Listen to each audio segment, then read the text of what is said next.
alliance Wananini AFDL. AFDL, pour concrétiser le projet, devrait commencer à créer, à congoliser l'occupation, parce que c'était une occupation rwandophone. Quand je parle rwandophone, hein, Yves Malou Nengue Koloba tout. Concept wana et Botelibiso, AFDL, RCD, RCD Goma, SNDP, PPRD, M23, ADF Nalo. Otoyebi officiellement. Officieusement, il y a 22 groupes armés dirigés par Hippolyte Kanambe Nazaria Surubero. Une révélation du département d'État par l'amiral William Taylor. Le projet devrait être congolisé, occupation à Congo, il fallait congoliser en Congo, Bakomisango ya Congolais. C'est ainsi, tant que eu pouvoir, il fallait créer une opposition d'accompagnement pour donner, concrétiser le nom de la République à démocratiser normalement, mais Benyango la République démocratique du Congo.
Le sac, on a bien merci. Merci pour la fidélité, Marie Sylvie. Merci Mingi vraiment pour la fidélité dans l'émission de Bisso Éveil Patriotique. Patrice Yeka, merci. JP Bingana, merci Nabino. Toze la baninga ba kota mamuke, to banda masolo na biso ya pokwa ya lelo. Tokoza la pena mulai mingite. Richard, Maman Clémentine Kabeya, Philippe Gauthier.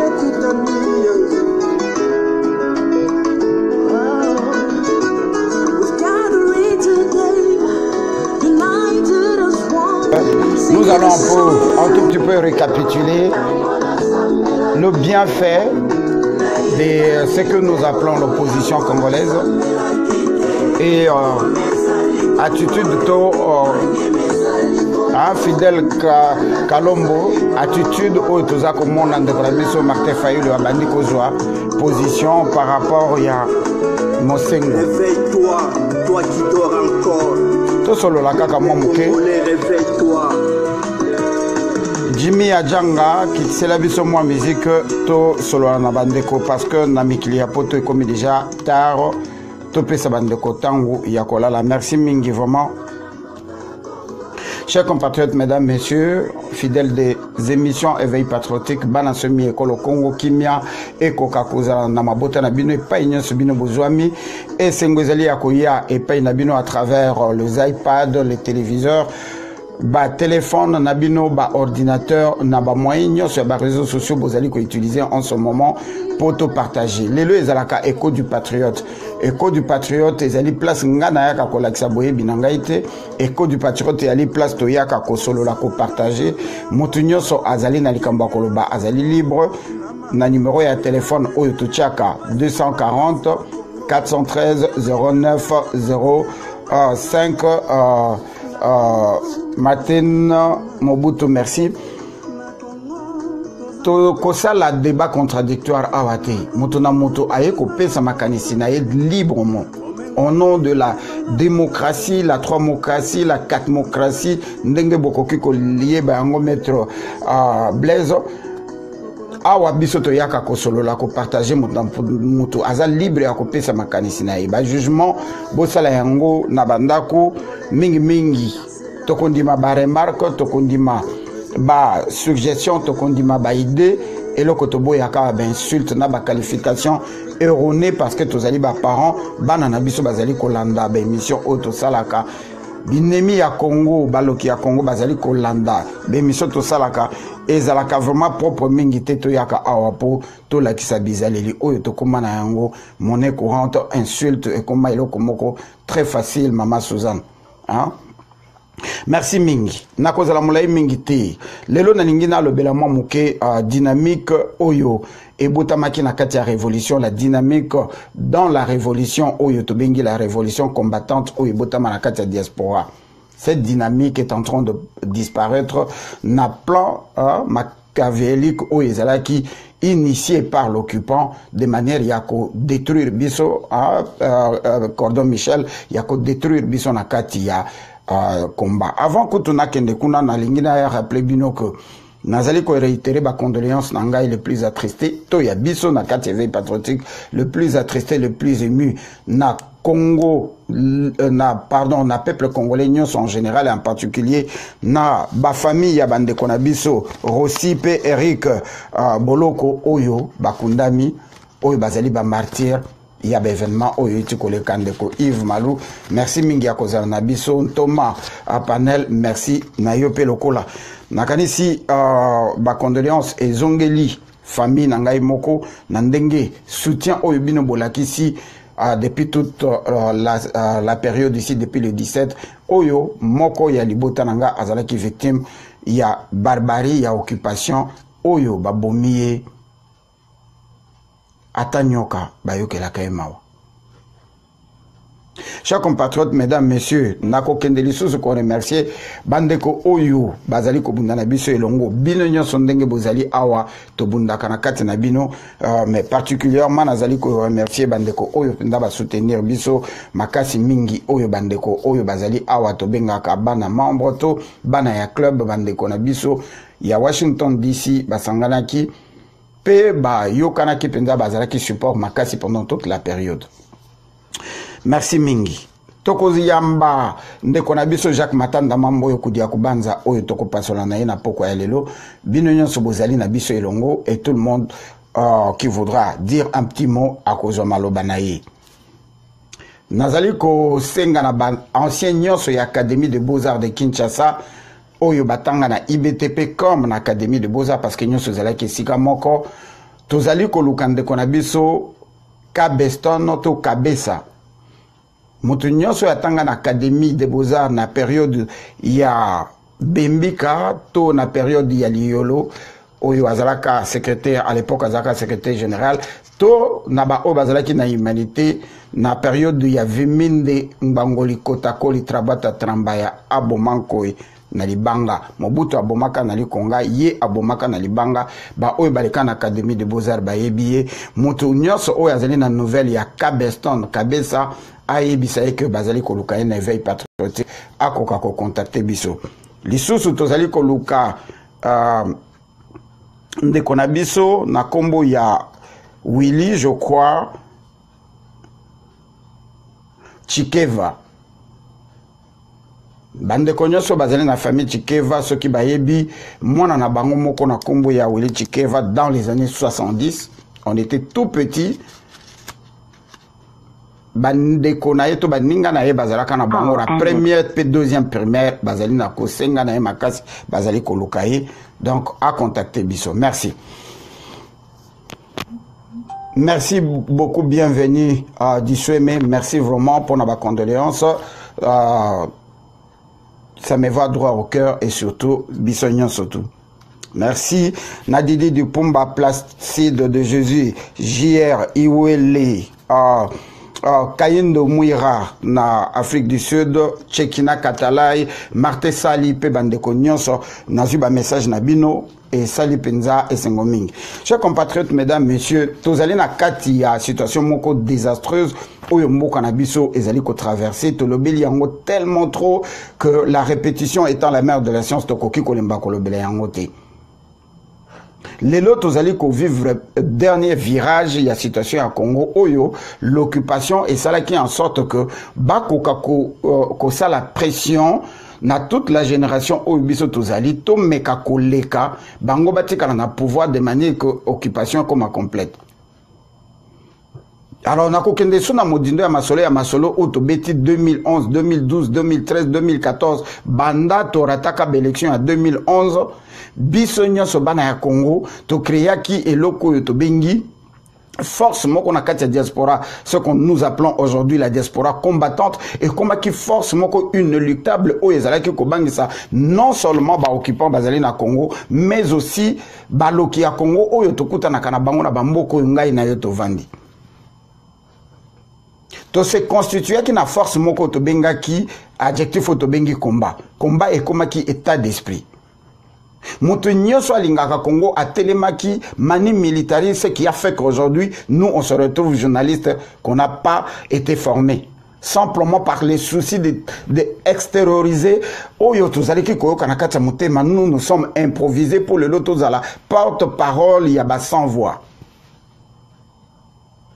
Mais makambo mingi oyo toloba pendant toute cette période là quel que soit minime qu'était notre voix mingi zala qui considérait mais les ali copé ça fait zali ko se réaliser.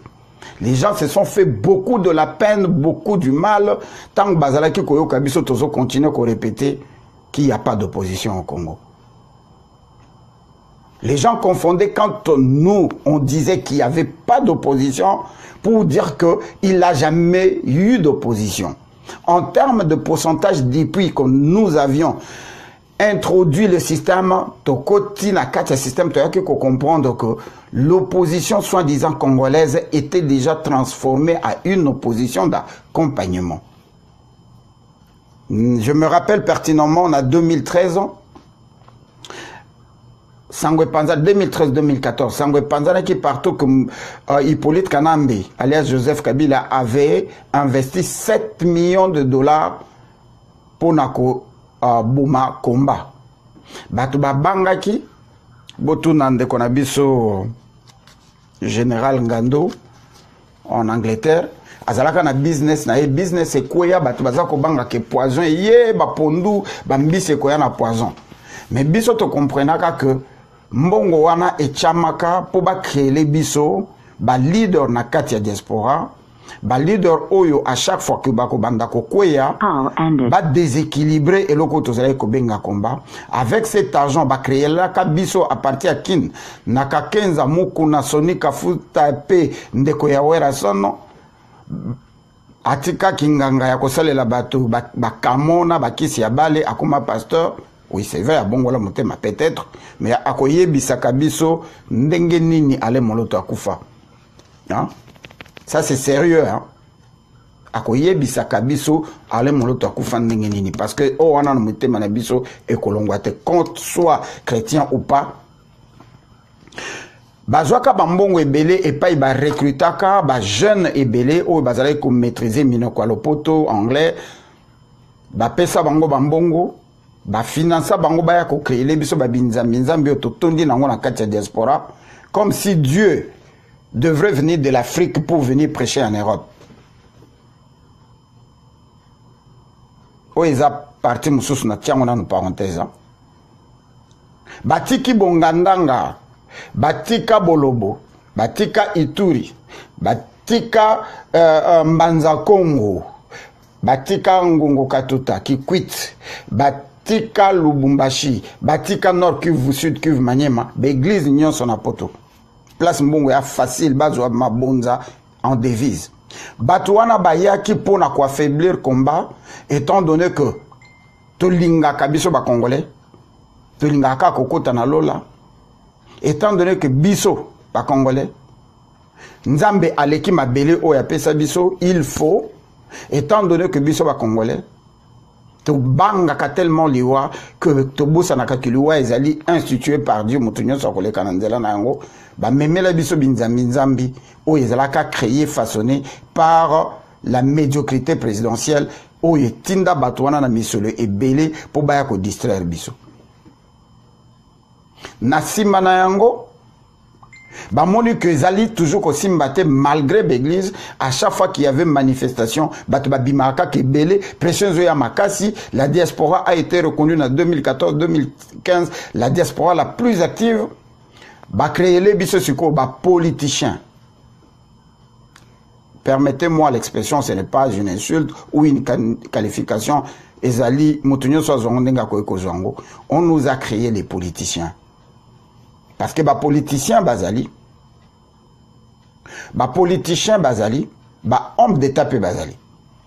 Homme d'état, ce n'est qu'une personne où a été le makabundaka pour l'intérêt à peuple, abundaka pour l'intérêt na été, assumaka fonction, où il va payer na peuple où azali souverain premier pour exécuter yango. Où union se batikali bazali ba politicien, où il va salaka mulongo ya kolia. Et babandi ko salisa bango ba tour où il va ya kanakati diaspora butuna moi, ce qui a fait aujourd'hui que tu constates que le combat n'a pas qui affaibli simplement parce que nous nous sommes divisés comme un verre de terre trempé dans le sel. Mike Nassimaba, homme politique. Est-ce que nous nous sommes trompés pour nous supporter homme politique? Ezala qui erreur, tout ezala qui kozanga koyeba. Nazongina Nassimaba Muki. Le concept Oyo et Bota AFDL. Parce qu'il y a des gens qui ignorent complètement la situation à Congo. Au détriment des Français qui auraient considéré le Congo comme une terre stratégique, les Américains, jusqu'à aujourd'hui, où nous parlons, considèrent que le Congo est une terre stratégique. Avec près de 80% de la production à cobalt, Namokili, dans le monde, nous sommes le premier. Avec comme production, il y a plus ou moins 65%, il y a pur coltan. Dans le monde, nous sommes toujours le premier. Nous constituons l'enjeu primordial pour la technologie à 3000 ans 20. Et les États-Unis n'ayant pas colonisé le Congo, il y a un concept où il y a papa, il y a Dick Cheney, na papa, il y a Bush, où il y a Muninga, il y a Maréchal, Mobutu Sese Seko Kukungwendu, Wazabanga, Abumanko Inali Konga, que son âme repose en paix. Bah créer concept au babengi mondialisation to comment diriger le monde les 100 prochaines années. La mondialisation a été très mal interprétée et pas nabiso, considérant que mondialisation lingi koloba na cadre ya coopération internationale batunion so ba yé ba coopérer na ndenge moko que mutu na mutu akoka ku gagner équitablement. Non, na kati ya projet ya mondialisation existe un projet que je n'ai cessé de dire depuis 2015 pardon. Aigle de Kawele, merci beaucoup pour la pertinence. Yabaremak Nayo, Tozali Nabino Elongo.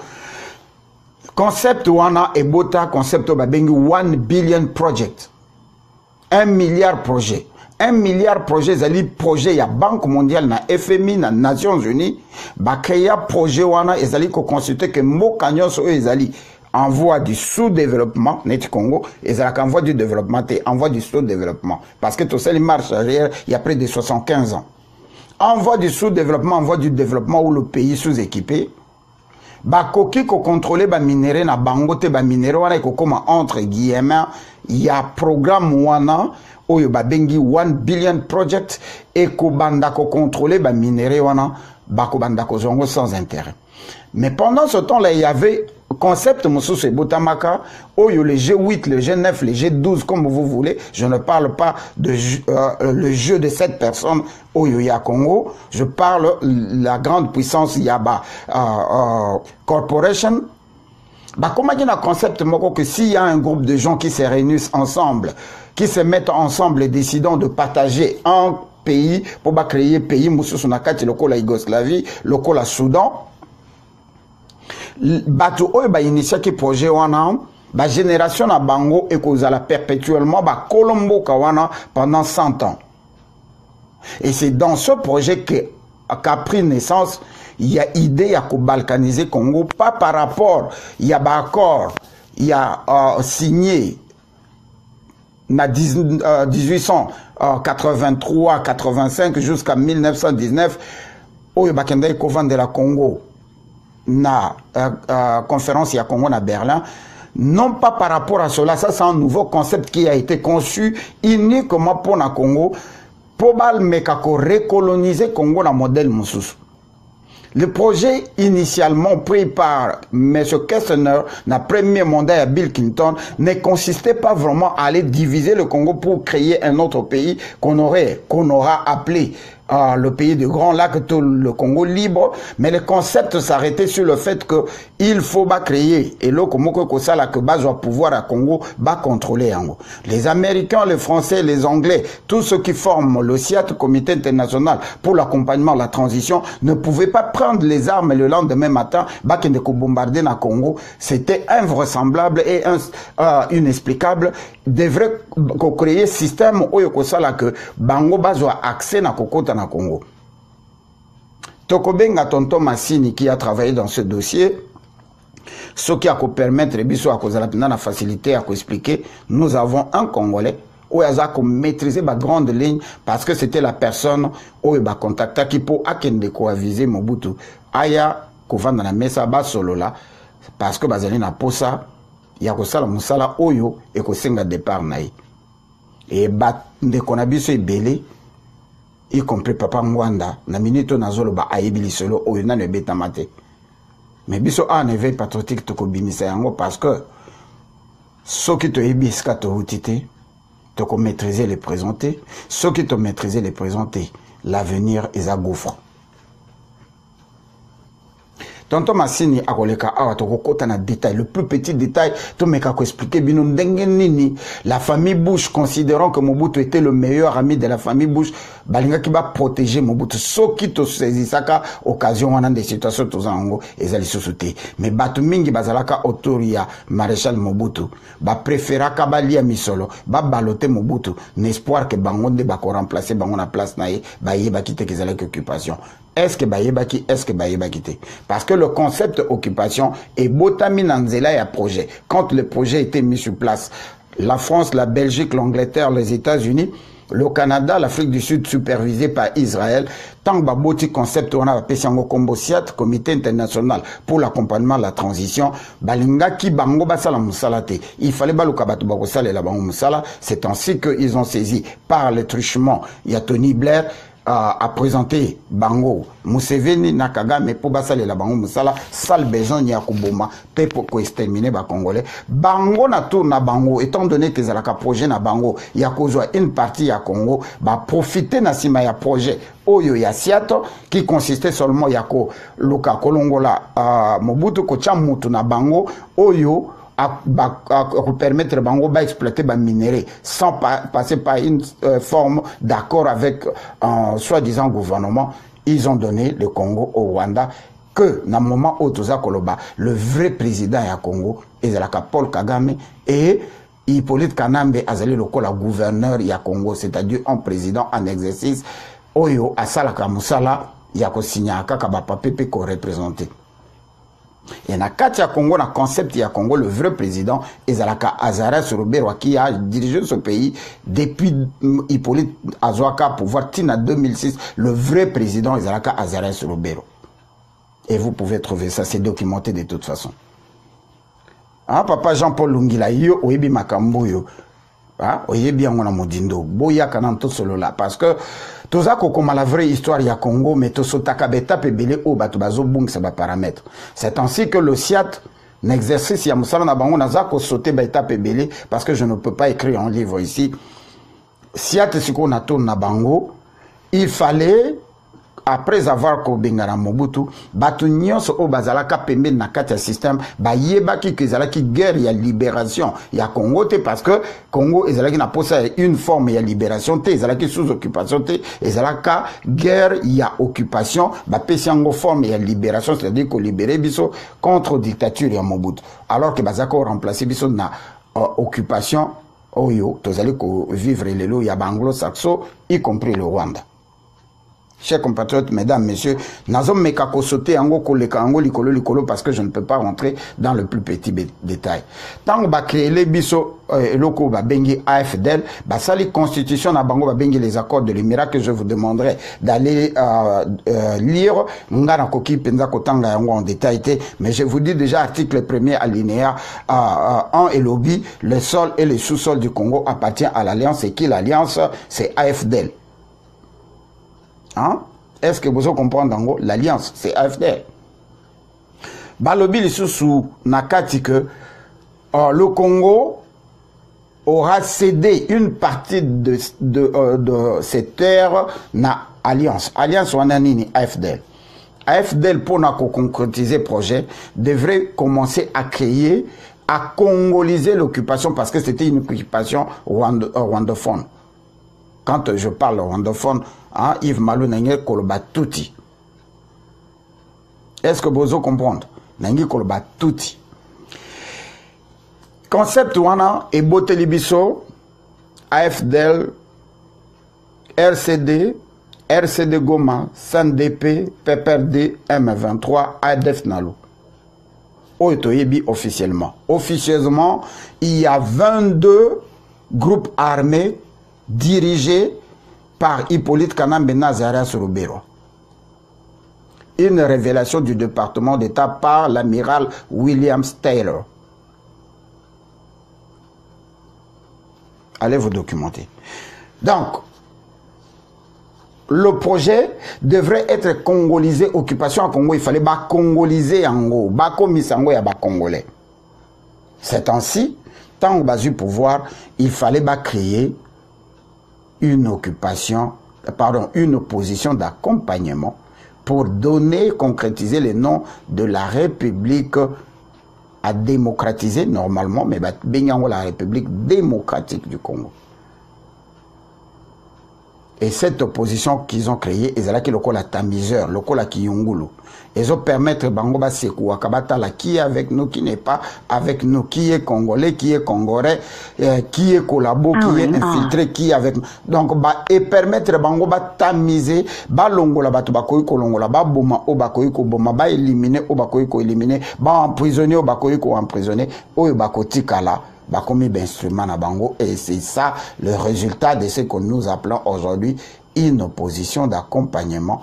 Mouto ya tchaka nango tembe. Tant que tu as des émissions éveil patriotique, tu as la bino documentaire, il y a Nyos Toloba depuis 2010. Bon, mais quand comprendre que Boyo Kasson était Bobi Télévision m'a beaucoup parce que Oyo Mingi Toloba et Salama, et aujourd'hui, où est l'opposition? Et nous continuons à croire Nabatu Oyo Bazalaki, le kola, metteur en scène, scénariste, c'est-à-dire que les acteurs, voilà, les acteurs qui ont joué dans ce coup de théâtre de l'occupation, dans ce coup de théâtre de la soi-disant opposition, Montoloko, la Vital Kamere, Tilelo, Oza Komona Bande Konabiso, Oyo Babengi, politicien, Bazali Naye toujours collé, serré. Non, c'est l'unité, l'unité avec un occupant, Oyo, Tolaki Sabino Biso, en États-Unis, toujours à risque, Yakokota. Bande Konako Fongo la parenthèse, avant de Konabiso, Jacques Matanda, n'a expliqué bino. J'étais invité nanda kuya moko ya ba dignitaire ya mboka oyo azalaka ancien ambassadeur ya Congo ya États-Unis na Congo. Boyebi na kotanga kombo na été parce que n'a eu déjà moi ba problème ebele ya kozwaka batwana lokola par exemple alors que boyebi. Le jour qu'il m'avait reçu à présenter Kingai na monsieur Philippe, je crois, si j'ai bonne mémoire, Philippe, un Français, qui était le conseiller. Il y a un maître Jackson, merci d'être avec nous, qui était le conseiller, il y a Hillary Clinton, le conseiller politique à Hillary Clinton. Na miri ngotobandai kosolola, la question avait été posée à maître Gino, qui vous parle, est-ce que l'ingi kosa la carrière politique? Do you wanna do political? Je leur ai dit que je les suis déjà. Sur la table, il y avait une liste de 17 personnes.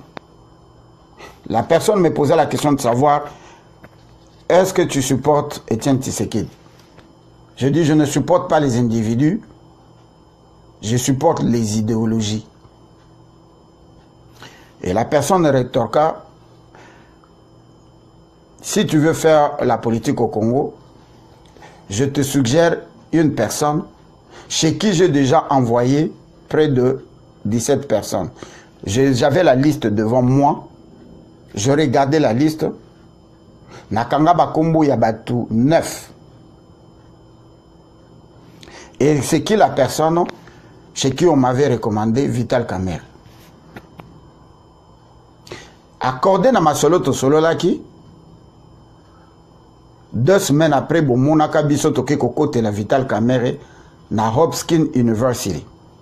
C'est parce que ça concernait mbongo ya ba kokoti sa Congo nyongo ya 300 millions de dollars pour faire de Vital Kamerhe le dauphin, tout le remplaçant d'Hippolyte Kanambala Joseph Kabila.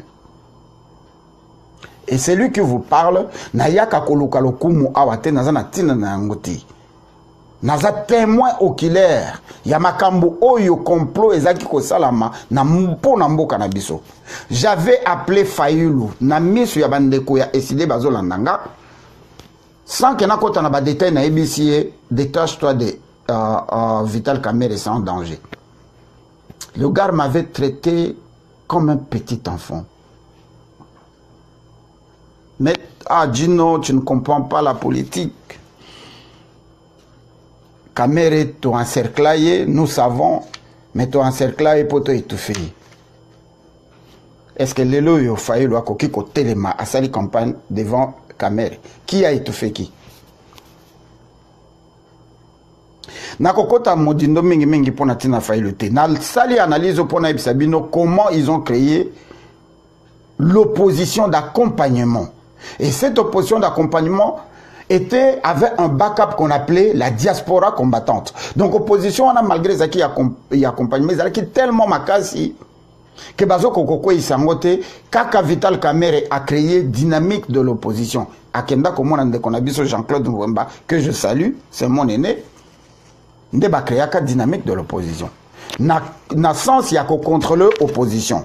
Ba meki na kata dynamique de l'opposition, mikolezo kende ezako simba pendandenge balinga kite ba décider, ba détacher Moïse Katumbi, ba détacher le jeu 18, le jeu 19, le jeu 7 pour ba créer une nouvelle opposition Oyokoya Koboma, la vraie opposition entre guillemets qui était réunie derrière UDPS.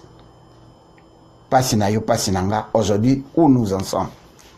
Ce qui te lobby, ba tribaliste ba bimi, ba régionaliste ba bimi, ba partenance ya oyozo memela biso elo côté, et comme il kamba ko finga, et comme il kamba ko finga ba maman na biso, au nom de la soi-disant démocratie, alors qu'on était en train de publicité, parti politique na biso,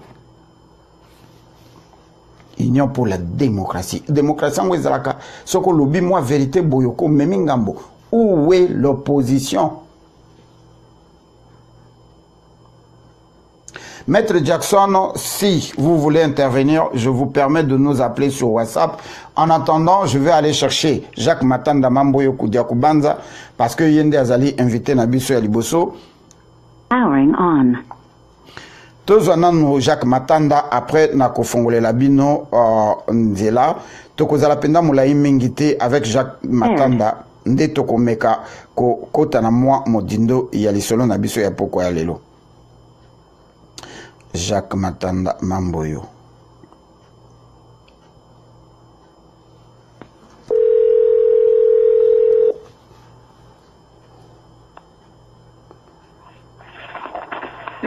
Allô? Matanda Mamboyo Koudiakubanza Losako mukubwa. Losako ndeko Gino Will. Merci mingi mikoleleki mo ebele toyokani penzate lelo tozonge susu epai na yo ndeko Jacques Matanda Mamboyo Koudiakubanza ndengo moni na titre likambo tolingi tolobela en grosso modo ezali likambo ya opposition d'accompagnement oyo tozalaka nango na Congo tokomi na phase moko ezali phase moko cruciale oyo peuple congolais nyonso akoki kozonga lisusu mate. Nous saluons le bravo ya peuple congolais nyonso oyo asi abimi liboso na pesa yo maloba na kokende ko senga eloko moko, c'est-à-dire que nazali ko lancer un soutien moko makasi na ba mama na biso oyo bazali ba veuve. Parce que lelo nalanda ki ndeko moka zayi koloba et tout chaki motema na ngai ya komona que ndeko méthode Mulenda a souligné que le komoko zayi très important koloba que mingi lelo to komi kozela ndenge na baki ngo la fois passée ceux qui ba beti mutu masasi to se mobiliser to komisie héros et to beti tangwa mais bato oyo bazali kotika lokola basi na bango o bazali na kati ya combat to sala kana bango attention te. Alors, ndeko na biso matungulu, par exemple, atika mwasi, mais toye bakate que mwasi wana, azwaka soutien mon côté simplement parce que bakoki ko prouver bien kazalaka résident na Belgique, bakoki ko prouver, to biso to koki ko prouver na Belgique té sur le plan légal que azalaka akufa parce que attestation de naissance tozo pardon, attestation de décès tozo yangote. Donc moi si naye ba bénéfice ebele azwaka yangote du fait que akoki ko prouver que mobali naye akufa malgré ba photo et tout ce que vous connaissez. Wana ezali na cadre moko juridique o biso toye bagate. Alors, tant que toujours se mobiliser, toujours rappeler moi l'écoute, est-ce que tu connais ça kanaba veuve lokola yande konabiso matungulu lokola yande konabiso fidèle bazana lokola bandeko ebele bele oyo tozo benga ba martyr lelo to komina Rossi et pena mwana na biso Eric Boloko oyo na Équateur tokolo belango mukolo mususu nandeko Jacques Matanda lelo mukubwa nalingi tolo belana moi moke moi parcours oyo yebi parce que mingyo bazali na kati il y a opposition d'accompagnement bazali baninga na yo en particulier Fayulu ndeko Jacques Matanda est-ce que koki ko tia micro na on a silence tozozo à retour comme ça ceux qui na pesio maloba au fongoli micro chaka micro na silence parce que tozozo à retour merci na kati micro merci. Merci. Ndeko Jacques Matanda mamboyo toponi e pambate. Ndeko Fayulu biso nyonso tokomaki ko supporter. Pas dans le sens que tokomaki ba membre ya SID, mais tozalaka simanaye parce que to monaki que c'est lui qui avait amené langage ya bato oyo babengi ba combattant na kati ya diaspora amemaka langage wana ya Kabila dégage na kati ya kin. Il a pris beaucoup de risques, tout le monde est na balabala. Même quand Kamere a trahi na manifestation le 19, le 20 et le 21 janvier 2015, je crois, Fayulu était toujours dehors. À Zonga en États-Unis, à l'Écan en Europe, tout ça là, tout Mansen na Chipoy, tout Monaka Penza Mosengo, il y a Lelo, Nassima Fayulu. Malheureusement, Fayulu n'a pas voyage Oyo et Landaka, il est venu nous dire que on nous a demandé tous de nous mettre derrière Papa Tshisekedi. Tu vandi sa Fayulu, tu meka ko expliquer que Ozali Kosala Nzela Nayo, Ozali déjà un leader, continuer Nzela Nayo sans comité sima un autre individu, Ozali na parti politique Nayo, Ozali président, Oko postula Kamukolo Mususu, Ozali déjà Nzela, comité sima motote, Fayulu Ayo Kelaka Bisote, à côté Nassima, il y a Papa Tshisekedi. Papa Tshisekedi a accueilli le même Fayulu répétant encore en France. Après conférence organisée en France, nous avons l'audio. On nous a tous demandé de nous mettre derrière Félix. Qui les ont? Et plus tard, ce n'était qu'il y a quelques mois ici à Washington, Fayulu répéta, je suis venu encore voir les décideurs et j'ai parlé avec les décideurs. Moi, je me leva dans la salle pour dire à Fayulu qu'il n'était plus question à quoi il a biso ba démagogie. Il y a les décideurs de décideurs parce que vos autres l'axabiso que vous ne décidez à rien. C'est les décideurs qui prennent des décisions à place Nabino et que pour Nabino, peuple congolais azali souverain premier. Bah, image Ezali, hein. Il s'est fâché sérieusement, il m'a arraché la parole. Simplement pour Naïbsa qui est que Tokoki ko utilise un langage, il y a pas de décideur. Alors je me trompe, c'est moi qui m'ai trompé, Toba Congolais Bazaï ko s'est trompé. En réalité, qui sont les décideurs? Naouti ko expliquer en quoi les décideurs, ce sont le membre du CIAT, Comité international pour l'accompagnement de la transition, où il va créer les bisous occupation, où ils allaient conduire le lot par les génocidaires, les criminels, l'Hitler d'Afrique, où il va bengi na kombo ya Paul Kagame, Museveni na Hippolyte Kanambi. Ce sont eux qui exécutent les ordres de décideurs. Tant que c'est-à-dire vous avez le même patron. Dès que Jacques Matanda, tout le monde a un hôtel Renaissance, na 4 chambres et a Fayulu pendant 2 heures du temps. Na sorti na yo na chambre et a Fayulu, tu étais tellement déçu. Oyo toya kolanda sima et kwesti sa moi Mpokoso na ndeko na biso azali na prison je crois Frank Diong.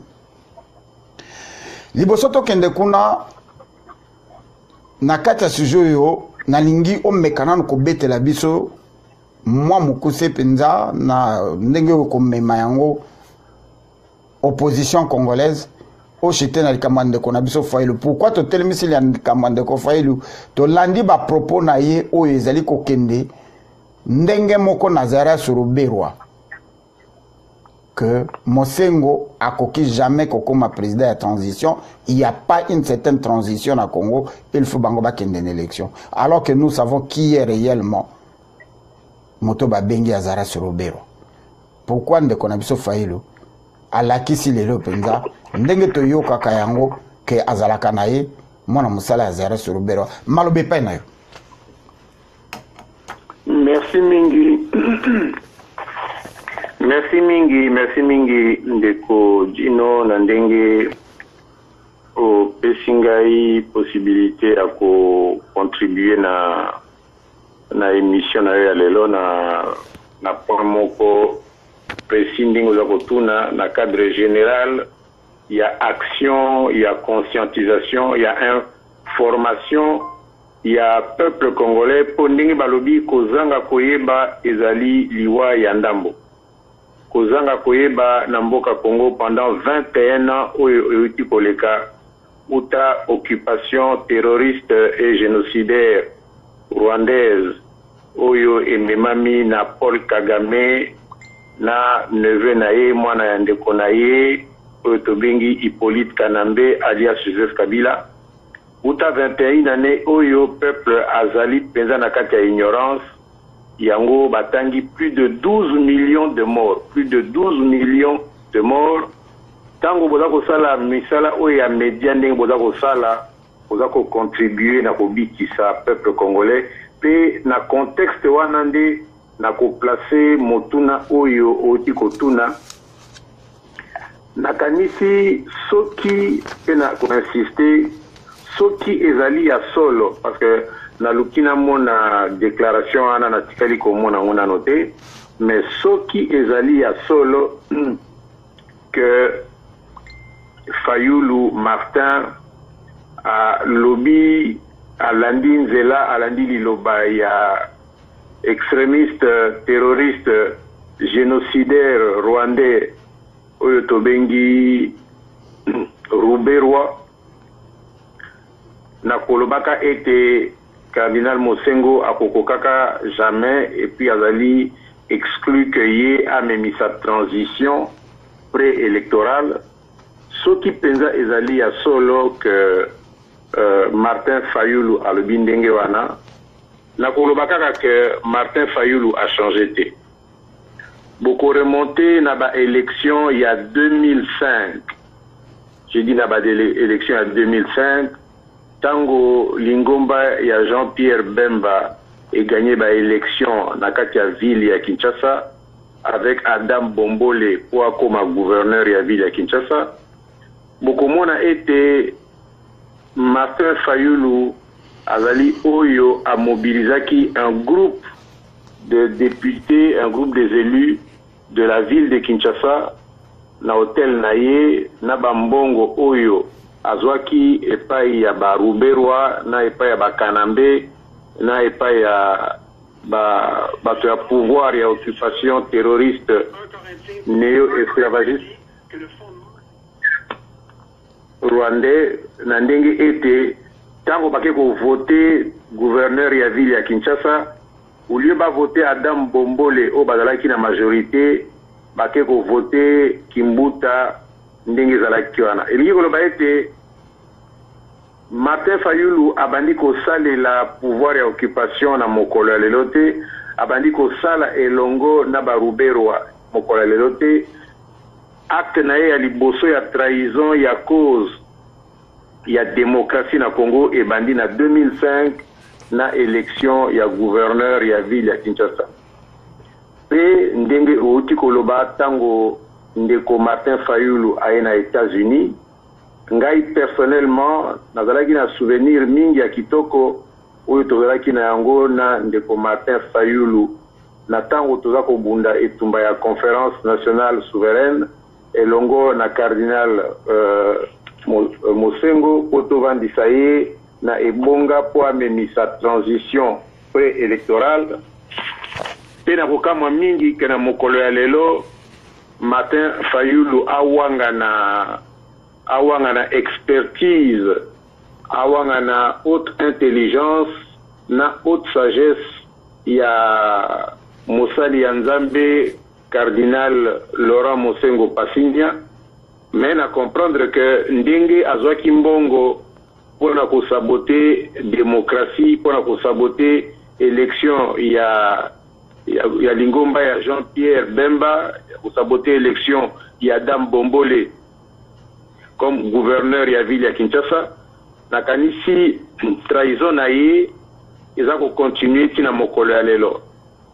Donc je dis on comprendre alors pourquoi tango yaki tango toyambaki malamu na cadre ya souvenir wana tozwi ba masolo na ye to sololi to landeli to découvrir que en fait Martin Fayulu azali agent ya occupation rwandaise aza antenne ya Ruberwa, to découvrir que ndenge bayaka na poto bayaka awa pona okutana na ba sénateur na ba membre ya congrès oyo baza ko soutenir occupation ya Congo.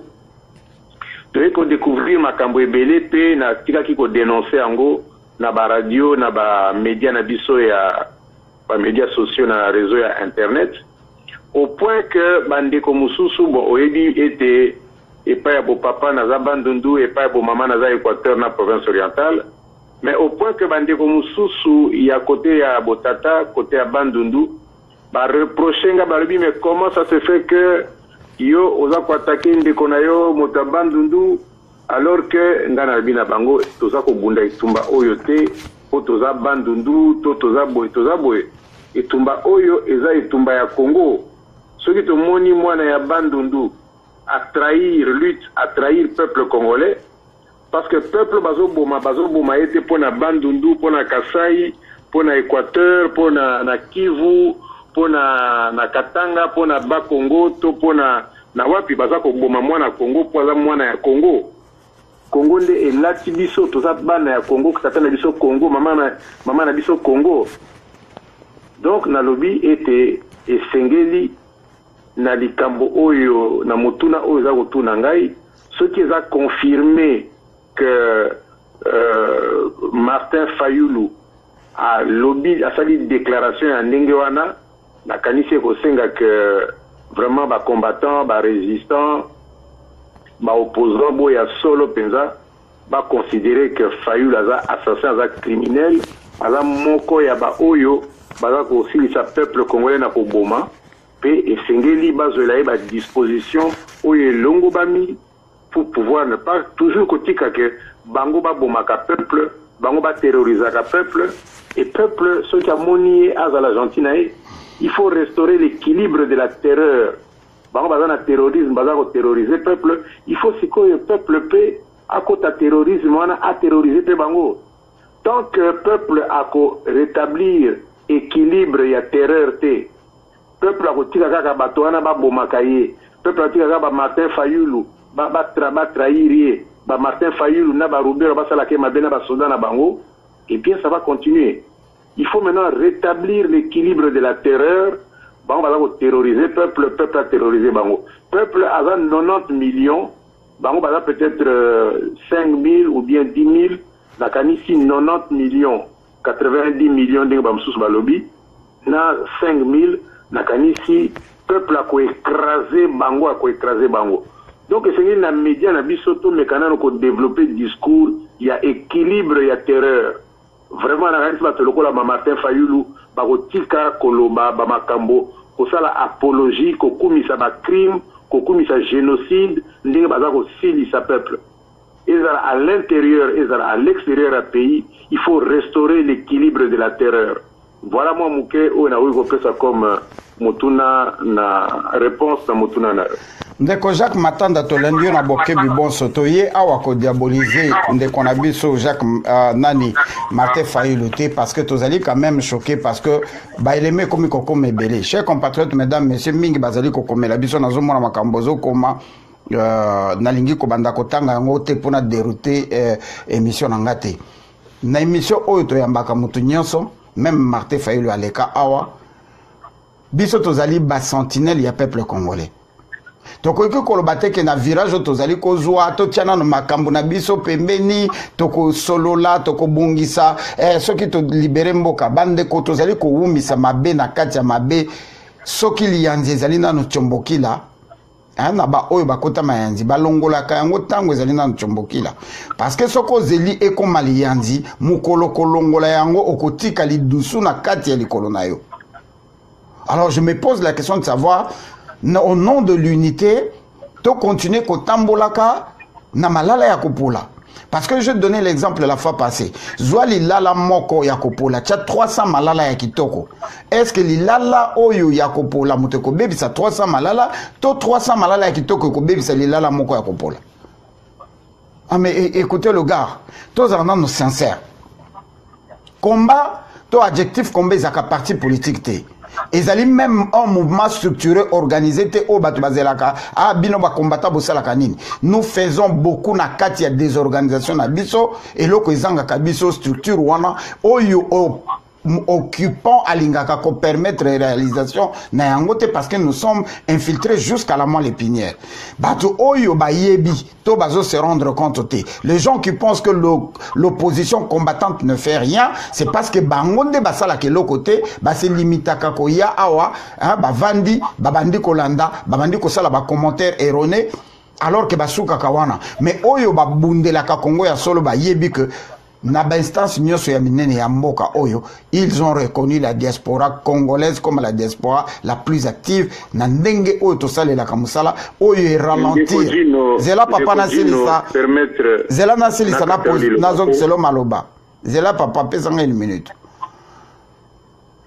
oyo musala oyo tosali ya makasi ngai na koki koya kobetela yango tolo te mais nous travaillons ndeko Jacques Matanda mutuno ngana tuna mukolo oyo yo bosalaki 2 heures du temps Nande Kofailo na kati ya hotel Obima ozalaka desi o expliquer biso te likambango ezalaka nini pe na simana yango mwa muke toyoka ndenge ndeko Fayulu babemanaka na Franco Diongo oyo azali lelo na kati ya peso koko pesa biso mwa éclaircissement na 2 minutes seulement malabezongelio. Oui, nalina nona zongela mwa muke likambo yoza koloba tango yozo yoka baza koloba rassemblement baza koloba opposition na bango ndenge baza koloba yango, c'est-à-dire que baza ko revendiquer même na ba accord na bango oyo balbi ba accord ya Saint-Sylvestre nyonso o bango baza ko sala baza ko revendiquer autorité nango paternité nango epa ya mbuta mutu Etienne Tshisekedi wa Mulumba oyo nzambe asili kobenga ye epai na ye molimo na ye tokosenga tete epema na boboto epa ya kolo nzambe. Menakanisi mbuta mutu Tshisekedi ye moko asilaki koloba ke véritable opposition congolaise ezali baye baza kobunda na libanda ya mboka. Mbuta mutu Etienne Tshisekedi malgré que mwana na ye Chilombo na mama na ye bakamataki en otage likambo molai to betango lisolo nano lelo te po eza likambo ya lelo te mais ezali mbuta mutu ye moko atikaki koloba na monoko na ye te opposition ya solo ezali baye baza kobunda na libanda ya mboka.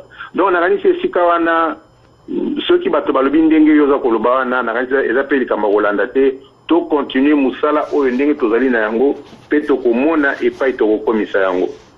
Nakozonga na motuna na yo nakanisi tango yo lobi navandaki na Martin Fayulu pendant près de 2 heures na kosolola epai na ye na chambre na ye na hôtel nakanisi ekosenga pe olobate na pasaki butu mobimba, c'est-à-dire une nuit blanche.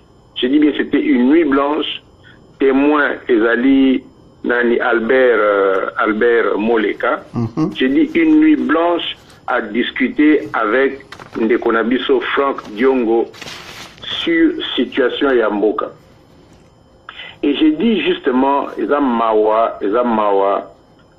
mingi pona Ndekonabiso et Mbutamutu Tshisekedi a raison tant ya koloba était véritable opposition, véritable combattant, véritable résistant, ezali ba oyo bala ko bunda na libanda ya mboka. Tozana ba problème mingi, tozana ba pasi mingi, ba problème ya mbongo, ba problème ya kobikela, ba problème ya ba famille, ba problème eza ebele. Mais toza ko tenir, toza ko résister, toza ko continuer lutte.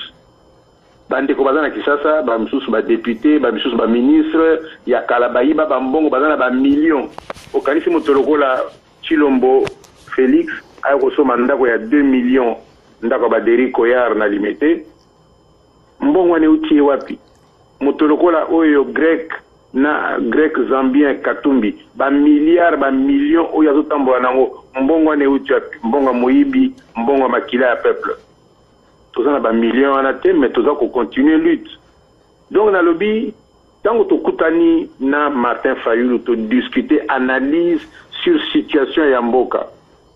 Au bout du compte, Martin Azo Kanisa été et Bongi Malamu, tout tika violence, tout merato dialoguer, tout négocier, à Kanifi pacifique et non violente et quand même. Mais ce qui n'a mon expérience, mouké, on a gâté lutte. 40 années d'opposition, 40 années, je dis bien 4-0, 40 années d'opposition ininterrompue. Na munite na mokola lelo ko négocier na ba genre ya pouvoir terroriste génocidaire autoza na mboka na biso et ko pesaka jamais eloko moko. Tant na yo kinde ko mata za ko développer ba argument pour démontrer que Pacifique et Koki, que Azak a contesté que Mboka Iza na occupation que Batondi Bazak a expliqué en Gomabé. Non.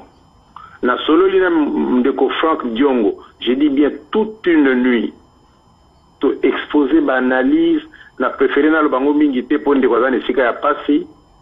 Mais ce que je veux simplement dire, c'est dire un peu na zongela et pas yo tozala ki nango liboso. Vraiment, kobika ya mboka Congo et koutana misala oyo bana ya mboka Congo ya communauté extérieure otobengi ya diaspora bakosala. Parce que ndenge kaka Martin Fayulu alobaki ndenge oyo lobi baye komona ba décideur, c'est-à-dire ba oyo penza baza ko mema jeu politique na Congo, c'est-à-dire ba oyo baza na ba mboka oyo tozali. Je dis, ndenge toza ko agresser bango awa na mboka na bango ba démocratie ba mikanda tozo komela bango ba action tozo sala na ba mboka nyonso tozali na poto na Amérique na Grande-Bretagne na ba mboka misusu na Afrique du Sud. Ezali na influence munene, ezali komema information munene par rapport ya silence onde na ba ko zanga koyeba silence o bango baza ko imposer na peuple à l'intérieur. Tout ça qu'on brisé à l'extérieur.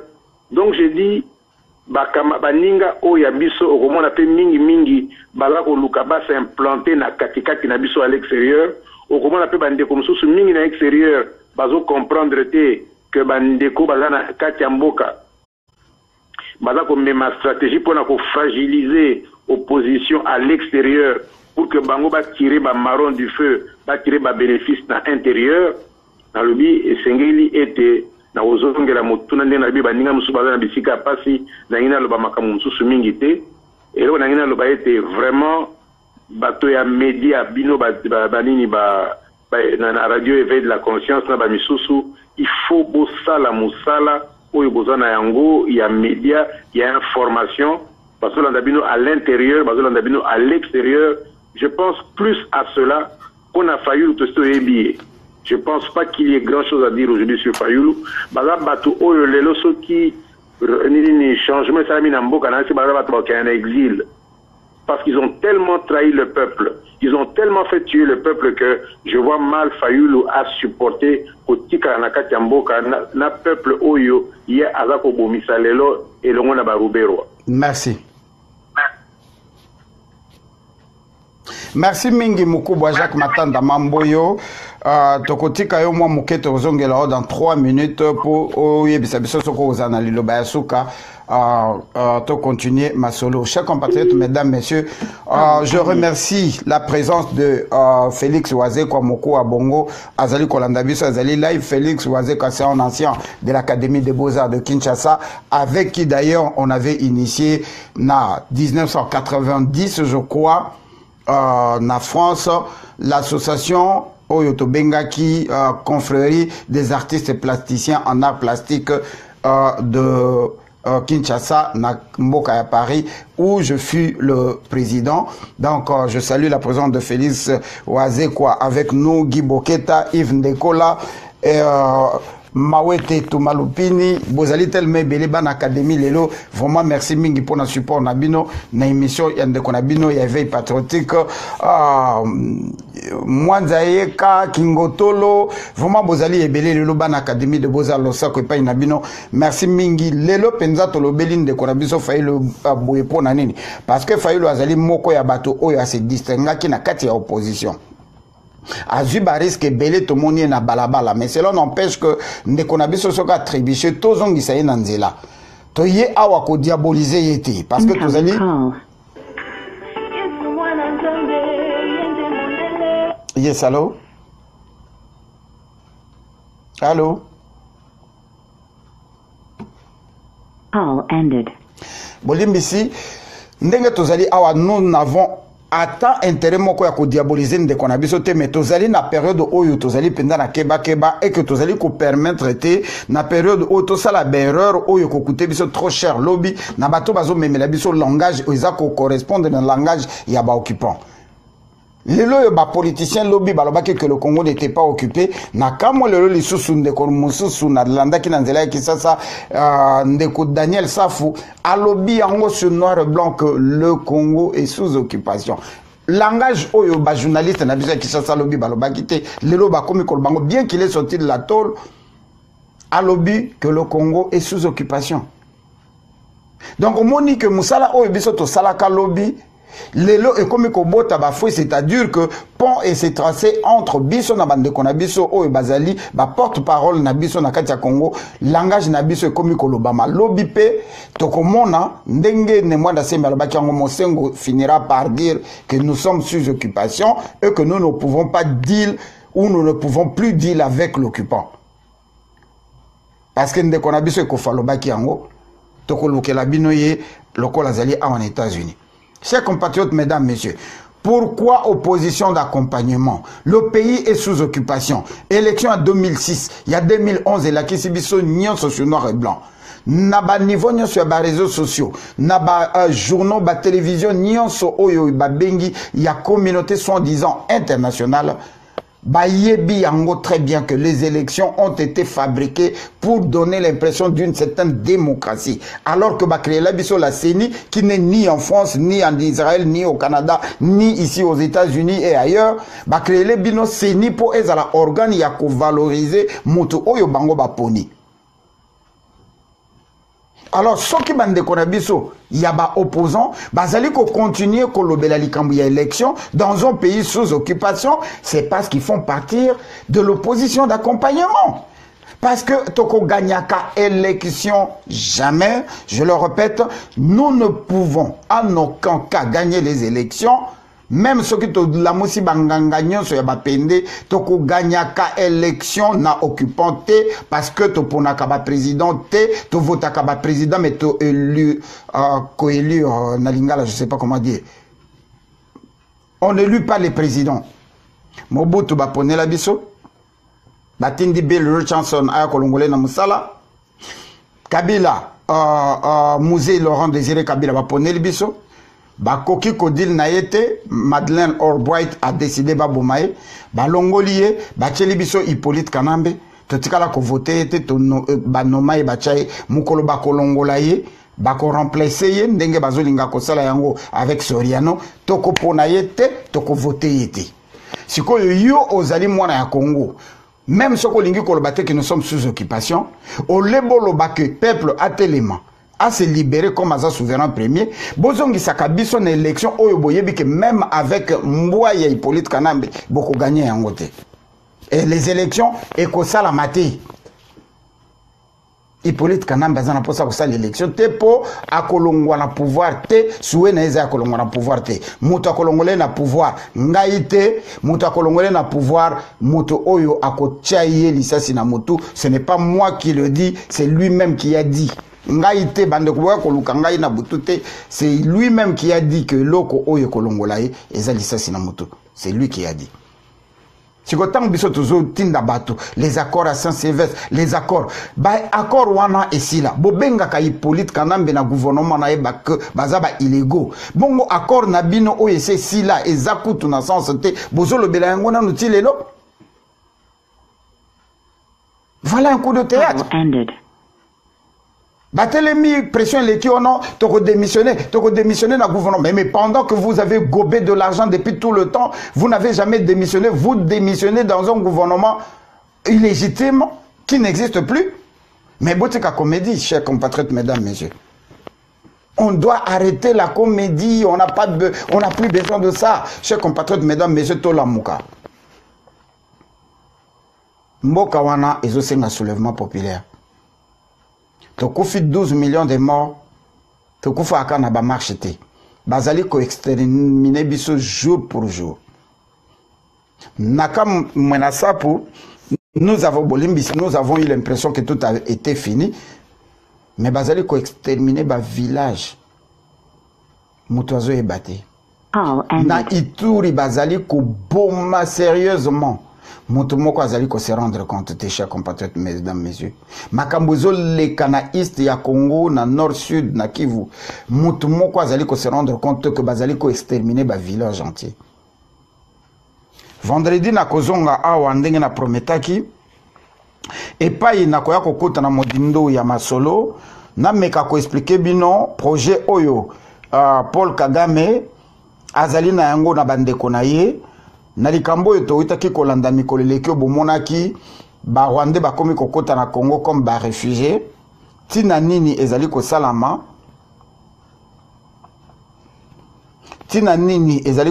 en cette période biso nyonso tovanda toyebi te que modèle oyo Kagame abomelaka bandeko na ye batuti mpona ko créer situation toza nango lelo auti ko boma plus ou moins 52 Banyamulenge na kati ya camp oyo basalela bango babengi camp de réfugiés na kopesa na kombo ya camp wana na date au massacre salamaki. Massacre wana asali yango pona ko justifier que ce sont des Congolais oyo bazaka na camp de réfugiés. En réalité, ce sont les Banyamulenge. La plupart na bango bazaba Hutu. Mais comme alingi bango kunate, il faut installer bango na Congo. Nzela moko na bafalacha a créé tension moko na kati ya kawana ba bomi 52 personnes.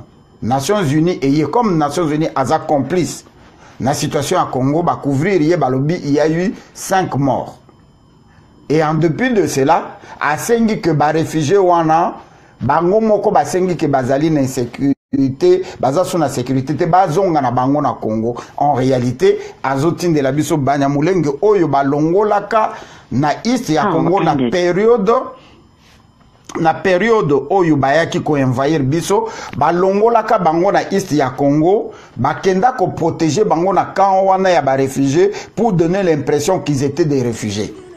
Nakobeta yango penza na modindo avec des détails le vendredi tozana bino lelo tosuki awa ezalaki maître Dino Will na Jacques Matanda Mbuyo kudia kubanza. Merci mingi vraiment na fidélité na bino ya kozala na biso. Mutu nyonso azali na makanisi oyo azali na sujet alingi to traiter a hésiter ko contacter biso te. Na bandeko nyonso bazali ko contribuer na mbongo oyo tozali ko luka po na mwana na biso Dorcas pe na ba famille oyo ezu ba problème. D'ici week-end to la semaine prochaine na mbongo ndambo oyo tosito tindaki déjà une partie na Kinshasa. Ndeko Dosta TV azali ko sala tour ya ba bopito pe ba famille oyo bana na bango bazwaki masasi o bazokaki wana ezali première partie. Deuxième partie tokotinda pona ko luka ko sombela ndeko ya Dorcas billet pour adjoindre en Afrique du Sud parce que maman azali malade. Mwanda mambongo etikali tokotinda na famille et pas ya mwasi ya Rossi parce que toyoki déjà que entre moi si ya Rossi na ba parents ya Rossi ba komi ko benda na pona misolo oyo biso tozali kotinda. J'espère que ezala ya soloté, ce n'est pas trop bien. Eza bien te. Alors tokotinda pe moi misolo kuna et ndambo oyo kotikala toko continuer pe na projet oyo to lansaki ndeko moko akomelaki biso alobi que le même projet oyo to lancé à $1 pour le Congo ndeko Eliezer pe asi alansaki yango ndeko Eliezer azali ndeko na biso abundelaka mboka, il n'est pas dans la diaspora. To boyite kasa la baction na kati ya diaspora, mais ce projet existe depuis 2012 et bandi lelote. Bande aux États-Unis, il témoigner que en 2012, nous avons idée, il y a $1 pour le Congo. On avait récolté pour la première fois $886.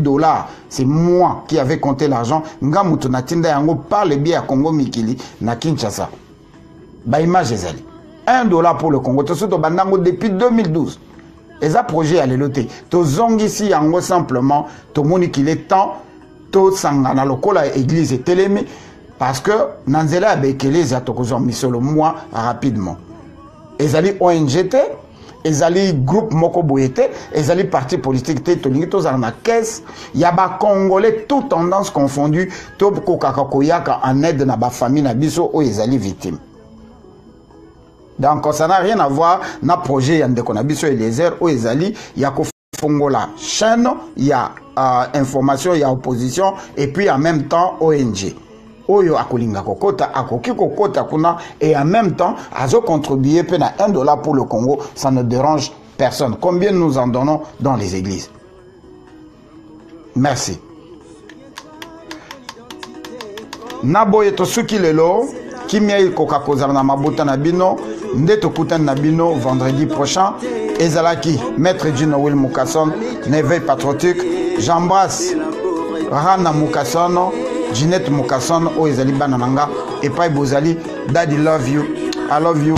Pour na bino nyonso, ingeta la lutte continue. Le Congo va être libéré et nous serons des vainqueurs. Abat l'occupation, vive le Congo libre et prospère. Ingeta. Réveille-toi, toi qui dors encore. Peuple congolais, réveille-toi.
Souviens-toi de ton identité congolais, car celle-là est ta nationalité pour toujours.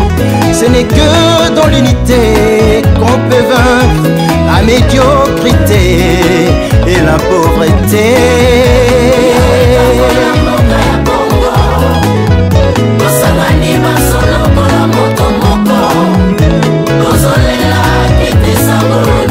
Toute arme forgée contre les Congo sera sans effet.